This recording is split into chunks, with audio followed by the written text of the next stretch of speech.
My first guest has starred in numerous television series over the years and can be seen in the TV movie Quiet Killer, coming up soon. Please welcome Kate Jackson, folks. Thank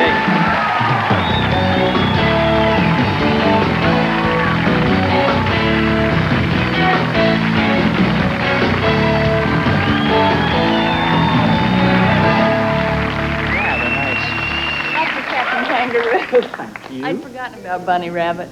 Is that the actual Bunny Rabbit, though? It looks like Bunny Rabbit. I don't remember him wearing glasses. I thought he had contacts.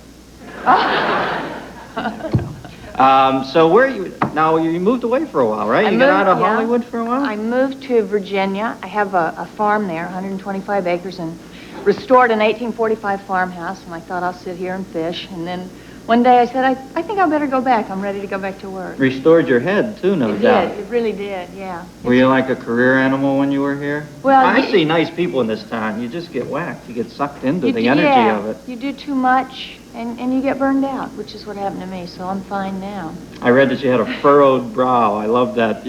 Somebody said, or I thought I read a quote somewhere where you said that you had to get out of here so your brow would unfurrow from worrying too much. Yeah, I had one of those. How is it now coming back? Has the town changed or just your perspective on it? My perspective has changed. I think the town's changed too, but I'm not sure it got any better. No.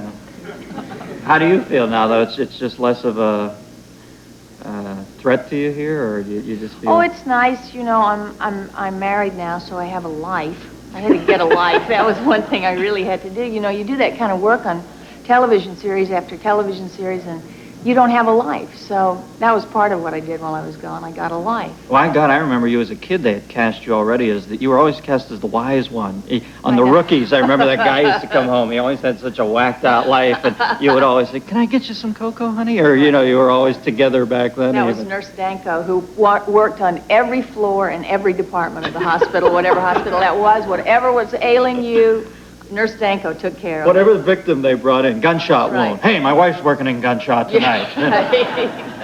You always do everything. And then you went on to be the wise angel. The smart one. You just said that. Yeah. The smart one. You always had the non-gas guzzling. You had the non-gas guzzling car. Oh, that's right, that orange Pinto. Yeah, what was that little thing? Lord, I don't know, that orange Pinto. Oh, you know, Pinto? it was a Pinto. We did a stunt once where the stunt driver was supposed to pretend to force me off the road.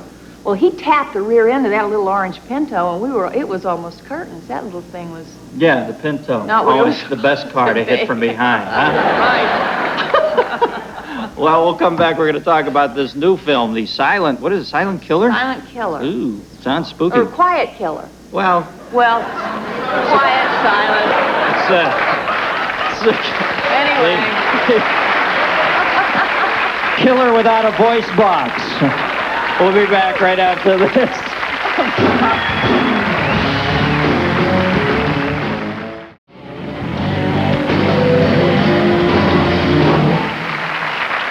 We're back with Kate Jackson. She has a new movie called Non-Talkative Killer, and it's on CBS on Tuesday night. And now tell us about it. I saw a preview for it. It looked like the kind of film that gives me the willies, like I'm such a hypochondriac, some nebulous germ in the air, well, right? It's intense, yeah. It's about the plague. It's about what would happen if the plague returned to us in this century. No, there's no what if. You know, I mean, exactly, yeah. So it's kind of a metaphor, too. It's pretty interesting, I think. Does it take place in New York? Yeah, it does. You know the one difference, though? Somebody jumps on it right away, takes charge, and demands that people pay attention to it instead of, what's happened with AIDS. I don't mean to get into a whole thing, but... Is there a reason that it hasn't... is there a reason in the film that it attacks New York? Well... What is that about? Well, we're here. We can go to Florida, or... No, hang a right. Let's go up to New York. No, I think that's... I don't know. We'll have to ask the writer. Okay. Well, here it is. Quiet, nebulous, frightened, non-talkative, silent killer. Okay. For the pneumonic form of this disease. Treatment is only 80% effective, and that depends on whether you catch it before symptoms are shown. Otherwise, you're dead. And you think we have it contained. You think this is another unfortunate illness that affects social misfits and drug addicts and immigrants. Mr. Mayor, in 5 days, half of this city could be dead. 5 days. Yeah. Well, you know. Sounds serious. Well, it is true, because in any given 5-day period, half the people in New York could be dead, just like that. There doesn't even have to be a plague. Tell me about how you met your husband. You actually seized the reins on this one, right? Yeah, I kind of did. I was having breakfast at a local's place in Aspen with a friend of mine, and he was passing through to visit a friend of his, and he was sitting at the next table, and I didn't notice him, and just before we left, I saw him, and I said, was he there the whole time? And she told me that he was, so we left, and I sent him a note, want to have dinner? Give me a call. You sent him back in a note with your friend? Yeah, a note back in with my friend, and he called, and we had dinner, and... Wow, still eating. Yeah. What are you? Oh, settle down, for God's sake.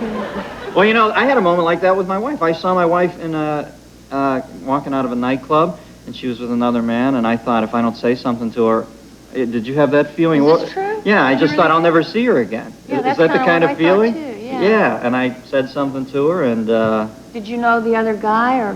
It turned out to be just a friend of hers, but I was prepared to take that chance. You know, I just had that feeling, like, Yeah. I have to say something to this woman. I had that feeling, too. Yeah, and, well, my wife is your husband. And he has that effect on people. So, when is this now? It's Tuesday night. It's called Quiet Killer. I don't even know what this is supposed to be. I'm serious. Am I in the middle of a bit here? No. Hello?